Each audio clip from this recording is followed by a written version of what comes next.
진리에 이르는 길을 시작하겠습니다. 지금과 같이 부동산이 폭등하면서 마음이 어수선할 때는 진리에 이르는 길을 읽으면서 마음을 진정시킬 필요가 있겠죠.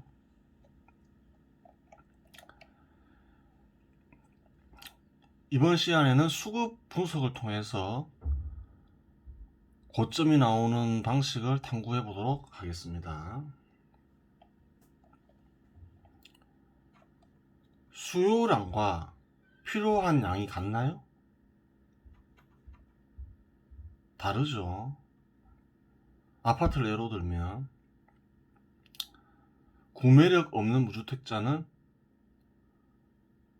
아파트를 필요로 하죠. 혹은 주택을 필요로 하죠. 근데 구매력 없는 무주택자가 수요자가 될 수 있나요? 수요자가 될 수 없다는 거예요. 구매력이 있어야 되겠죠. 그래요. 구매력이 있고 집에 투자하려는 사람, 즉 임대료를 받고자 하는 사람은 수요자가 되나요?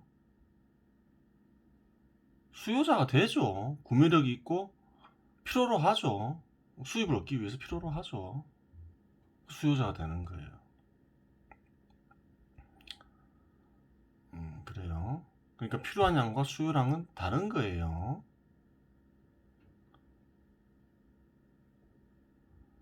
필요한 양은 수요량보다 항상 많겠죠. 구매력 없는 이도 필요로 하는 거죠. 이거는 뭐 주택뿐만 아니라 모든 상품에 해당하는 말인 거죠. 그래요. 하지만 구매력을 갖출 때 비로소 수요자가 되고 그 수요자가 필요로 하는 양은 수요량이 되는 거예요. 그렇죠. 잘 알아야 되는 거예요.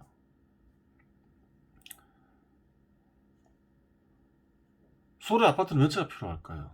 많이 필요하겠죠. 많이 필요하겠죠. 한 200만 채가 필요할 수도 있죠. 추가로 더. 하지만 수요량은 어떤가요? 200만 채가 다 필요한 건 아니죠. 다 수요량이 되는 건 아니죠. 그래요. 그 중에서 이제 구매력을 갖춘 이가 수요자가 되고 그러한 이들이 필요로 하는 양이 수요량이 되는 거예요. 그래요. 자, 그러면 수급을 어떻게 분석하냐면 우선 구간을 정해야 돼요. 예를 들어서 구매력이 5억 원에서 6억 원이 있는 사람들이 있을 거 아니에요. 그래요. 또 구매력이 6억 원에서 7억 사이가 있을 거 아니에요. 이렇게 구간을 쭉 정하는 거예요. 그리고 그래요.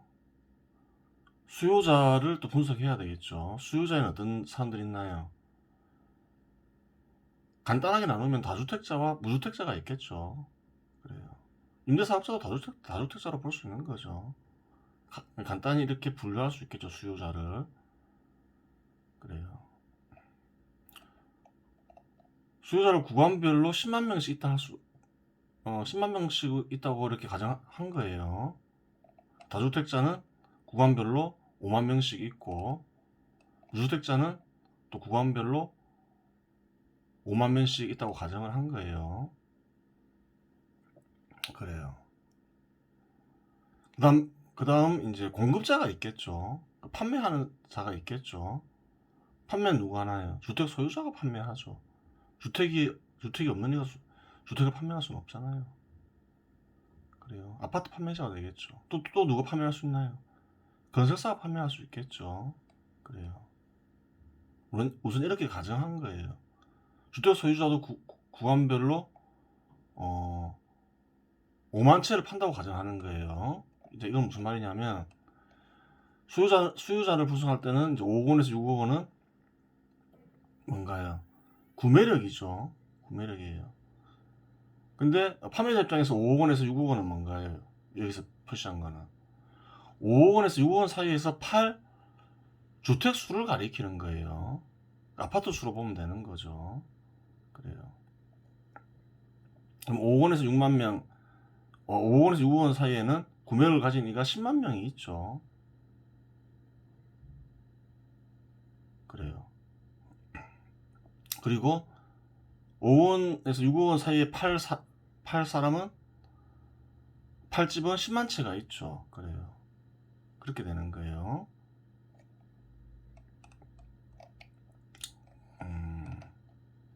볼게요. 일정 기간 수요량이 10만 채예요. 또 일정 기간 공급량이 10만 채예요. 이 경우 어떻게 될까요? 균형을 이루겠죠. 균형. 그래요. 5억원에서 6억원 사이에서 거래되고 있다고 가정할게요. 수요량이 10만 채고 공급량이 10만 채면 어떻게 되나요? 가격 변동이 없겠죠. 가격 변동이 없는 거예요.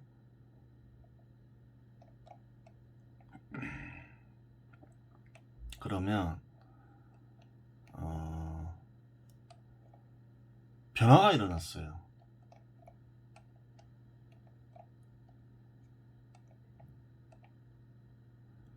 일정 기간 수요량이 10만 채에서 12만 채로 바뀌었어요.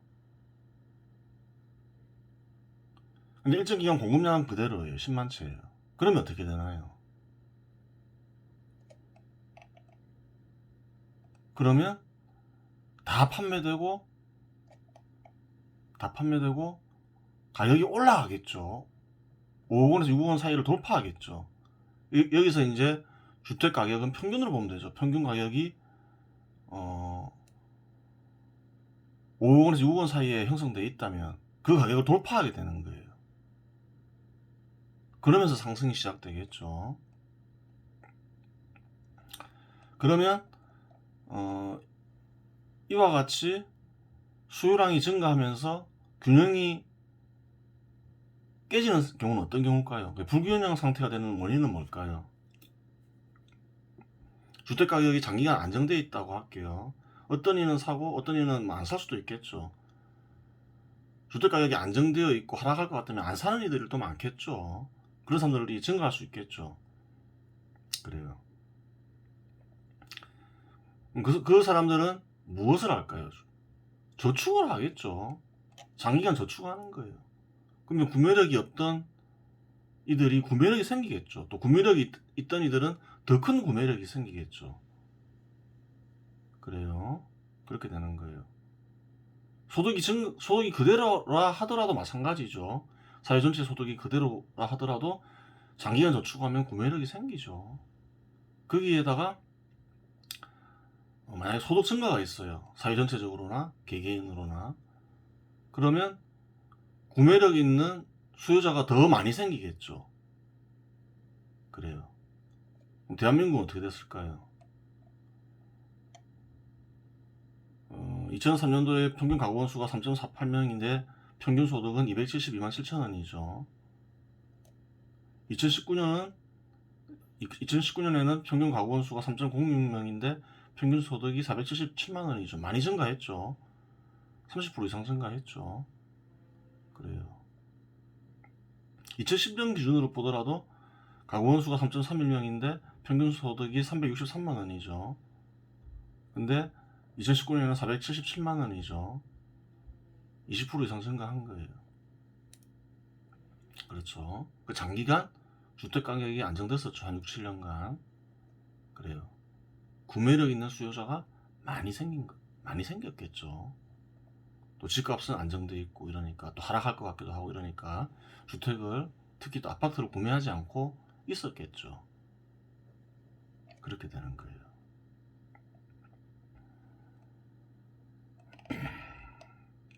그래요. 그런 상황에서 어떤 일이 생겼나요? 금리가 급락을 했죠. 그래요. 금리는 급락하고 부동산 투자 수익은 증가했죠. 대한민국에서. 그러면서 많은 사람들이 매수에 참여하면서 이 균형이 깨져버린 거죠. 그러면서 올라가기 시작을 했어요. 그래요. 그래요. 수요자는 100만 명이라 가정하고, 그래요. 판매할 주택도 100만 채라 가정을 할게요. 판매할 주택도 무한하진 않죠. 건설사는 뺀다 하더라도, 판매할 주택은, 주택수는 정해져 있겠죠. 그래요. 주택 소유자가 판매할 주택은 50만 채라고 가정하는 거예요. 그래요. 그래요. 수요자는 100만 명이라 가정을 하는 거예요. 올라가기 시작하면 어떤가요? 우선 뭐 5억 원에서 6억 원 사이에 거래를 할 때 어떤가요? 5억 원에서 6억 원의 구매력을 가진 사람만 집을 구매하나요? 그건 아니라는 거죠. 구간별로 많은 사람들이 참여를 하겠죠. 구매할 때는. 그래요. 올라간다고 가정을 하면 수요자의 대부분이 구매하려고 할 수 있죠. 그렇죠. 주택가격이 올라간다고 가정을 하면 수익을 내기 위해서 수요자 전체가 집을 구매하려고 할 수 있어요. 그러면 어떻게 되나요? 균형이 완전히 깨져버리는 거죠. 수요량은 한 70만 채, 80만 채인데 공급량은 10만 채일 수가 있는 거죠. 그렇게 되는 거예요. 그래서 대한민국에서도 분양을 할 때 청약을 보면 집이 상승할 때는 보면 어때요? 수십 대 1이죠. 100대 1, 200대 1도 나오죠. 그게 왜 그래요? 균형이 깨져가지고 전체 수요자가 덤벼들기 때문에 그런 거죠. 대부분의 수요자가 집을 구매하려고 하기 때문에 그런 거죠. 그렇게 되는 거예요. 근데 공급할 수 있는 양은 정해져 있다는 거예요. 6억 원에서 7억 원 사이에 팔려고 하는 사람들도 정해져 있다는 거예요. 다 수익률이 다르죠. 어느 정도 수익하면 팔겠다 하는 기준이 다 다른 거예요. 그래서 구간별로 판매자가 파는 주택수가 정해져 있는 거죠. 그렇죠. 그리고 이제 건설사는 구간별로 5만 채씩 판다고 가정을 하는 거죠. 그러면 얼마까지 올라갈 수 있나요? 계속 생산하면 다 팔리는 거죠. 생산하면 다 팔리는 거예요. 수요자가 100만 명이 있다 가정했죠. 그래요. 근데 생산할 때마다 다 팔리는데 어떤가요? 5억 원에서 6억 원 사이에 5억 원, 6억 원 사이에 구매를 거시는 이들은 6억 원에서 7억 원 사이로 주택 가격이 변하면 사지를 못 하겠죠. 그래요. 탈락하는 이들이 생기는 거예요. 그래요. 그렇죠. 그러면서 어떻게 되나요? 계속 가격이 올라가겠죠. 못 사는 이들도 생기는 거죠. 집을 구매하고 싶었는데 여기서는 이제 100만 명이죠. 수요자 100만 명 있다고 가정했으니까 100만 명이 집을 사고 싶어 하는데 주택 가격이 올라감에 따라서 어떻게 되나요? 탈락하는 이들이 생기는 거죠. 못 사게 되는 거죠. 100만 채가 다 공급되는 건 아니겠죠. 그래요. 100만 채가 다 공급되는 건 아니에요. 그래요. 그러다가 어떻게 되나요?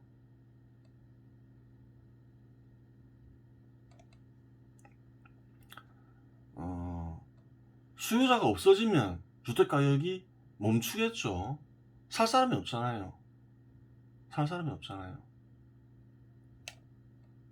100만 채가 다 수요자가 100만 채인데 올라가는 상황에서 100만 채가 다 보급되진 않겠죠. 탈락하는 이들이 있으니까. 그러니까 어때요? 어느 정도 선에서 공급량과 수요량이 균형을 이루면서 멈추겠죠. 그래요. 대략 뭐 한 이 정도 구간에서 한 13억 정도에서 멈추지 않을까 이렇게 예측해 볼 수 있는 거죠. 그래요. 뭐 계산하려면 할 수 있겠죠. 한번 계산해 보세요.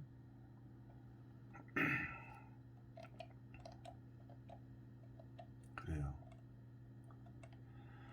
그렇게 되는 거예요. 그래요. 주택가격이 상승할 때는 필요로 하는 수요자가 다 주택을 보급받지 못해요. 탈락하는 일이 생기는 거예요. 그럼 그 뒤에는 어떻게 될까요? 그 뒤에는 예를 들어 13억에서 아파트 가격이 형성됐다. 그 뒤에는 이제 살리가 없어지는 거죠. 살리가 없으면 어떻게 되나요? 공급도 사라지죠. 그렇죠. 살리도 없고 이제 파리도 없는 상태가 되는 거예요. 근데 또 새로운 구매자가 생기죠. 새로운 구매자가 생기는 거예요. 또 세월이 흐르면 또 소득이 증가하고 저축하는 이들이 생기는 거죠. 또 생기죠. 그 뒤에는 또 무엇에 의해서 가격이 결정이 되나요? 부동산 균형 가격에 입각해서 가격이 결정된다는 거예요. 부동산 균형 가격이 하락하면 또 새로 사는 이가 생기니까 또 거래가 생기는 거죠. 근데 거래가 이루어지면 낮은 가격에 거래되겠죠. 거래가 하락하는 거예요. 1년간 부동산 투자 수익이 증가하고 연이자율이 뭐 그대로라면 어떻게 되나요? 새로운 구매자가 생기면 이전 가격보다 높게 거래되겠죠. 그렇게 되는 거예요. 그래서 계속 상승하더라도 어느 시점에는 멈춘다는 거예요. 설사 다른 조건이 동일하고 부동산 투자 수익이 계속 증가하더라도 어때요? 수요자가 다 사라지면 거래가 안 이루어지죠. 그럼 가격은 멈출 수 있다는 거예요. 그래서 예전에 그런 말을 한 거죠. 부동산 투자 수익이 계속 증가해서 가격이 증가하면 가격이 계속 증가한다. 하지만 가격이 멈출 수 있다. 그 말은 뭔가요? 수요자가 다 없어져 버리면 그래요. 어때요? 거래가 안 이루어지니까 가격이 멈추는 거죠. 그렇게 되는 거예요. 일시적이겠죠. 또 그런 일이 너무 지나친 과정이죠. 수요자가 한 명도 없다는 건 말이 안 되는 거죠. 그래요. 잠시 멈출 수는 있겠죠. 거래량이 확 줄어들면서 잠시 멈출 수는 있어요. 대한민국 정책을 자꾸 비판하는 이유가 뭔가요? 정책이 1년간 부동산 투자 수익을 증가시키는 정책이죠. 그러면 가격이 계속 상승할 수밖에 없다는 거죠. 멈출 수는 있어요. 수급 때문에. 수요자가 사라지면서. 그럼 새로운 수요자가 생기면 뭐 어떻게 되나요? 1년간 부동산 투자 수익이 계속 증가하니까 이제 그렇죠. 가격이 계속 상승하겠죠. 거래량이 거의 없이 상승하겠죠. 그렇게 되는 거예요.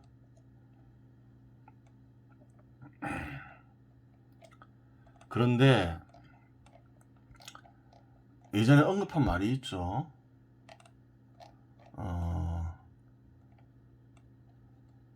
대한민국에 좋은 기회가 있다 했죠. 주택을 보급할 수 있는 좋은 기회가 있다 했어요.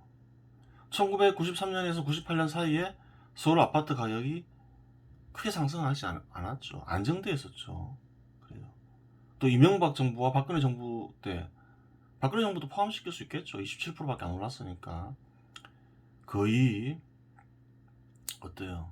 10년 가까이 주택 가격이 안정돼 있었죠. 그래요. 이 사이에 아파트를 많이 보급했으면 어떻게 될까요?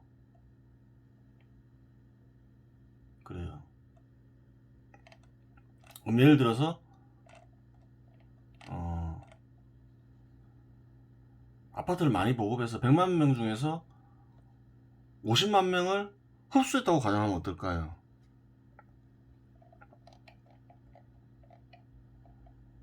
그러면 이제 수요자는 50만 명이 되고 실수요자는 마찬가지로 어떻게 돼요? 다주택자나 실수요자는 합쳐서 50만 명이 되죠. 판매자들이죠. 그래요. 똑같은 원리겠죠. 그래도 올라가기 시작하면 어떻게 되나요? 불균형 상태가 돼가지고 다 사려고 하겠죠. 수요자들이. 공급해야 될 건 50만 채잖아요. 그래요. 여기서 10만 채가 보급이 되고, 그렇죠. 여기서 10만 채가 보급이 되고, 여기서 10만 채가 보급이 되고, 여기에서 10만 채가 보급이 되고, 여기에서 10만 채 보급이 되고, 총 50만 채가 보급이 되죠. 그래요. 그러면 가격이 어떻게 형성되나요? 9억 원에서 10억 원 사이에 형성되죠. 그래요. 절반은 이미 그 전에 보급이 됐고, 그래요. 그래도 이 가정을 따르면 더블은 나왔죠. 2배는 올랐죠. 그래도 어떻게 되나요? 다 필요한 사람한테 다 보급했죠. 다 보급했어요. 그리고 이전에 주택이 많이 보급됐으니까 또 주택 가격 상승을 통해서 그래요. 부도 증가했죠. 좋은 거예요. 또 어때요? 아파트는 어떻게 됐나요? 100만 채가 다 보급이 됐으니까 그건 또 뭔가요? 그와 관련된 산업들이 이익을 많이 냈겠죠. 자본가나 또 그 산업체에 속한 근로자들이나 수익을 많이 내죠. 소득도 증가하고 좋은 거예요. 주택도 다 보급했고, 물론 좀 비싸게 산 이들도 있지만 그래요. 그래요. 이런 경우에도 집값 잘 하락하겠어요, 안 하겠어요? 하락 안 한다는 거예요. 부동산 균형 가격 법칙에 따라서 예를 들어서 한 13, 14억까지 오를 수 있다. 근데 중간에 만약에 멈춘다. 그러면 어때요? 떨어질 이유가 없기 때문에 가격이 하락하지도 않는다는 거예요. 거품이 없다는 거죠. 새로운 구매자가 생기면 가격이 서서히 상승하겠죠. 이상적인 상태인 거예요. 그래요.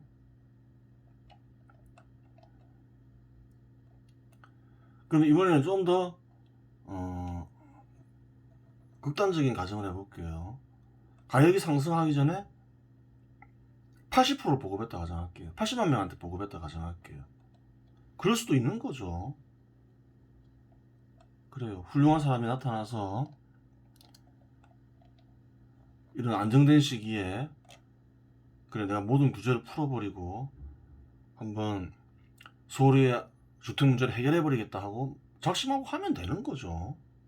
모든 규제를 풀어버리고 확 해버리면 되는 거죠. 그래서 한 80만 채를 보급해버렸어요. 그럼 이제 그럼 아까 가정에서 어떻게 되나요?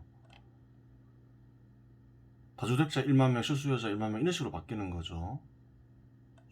80만 채 보급했으니까 이제 20만 채만 보급하면 되는 거죠. 수요자는 20만 명만 있는 거죠.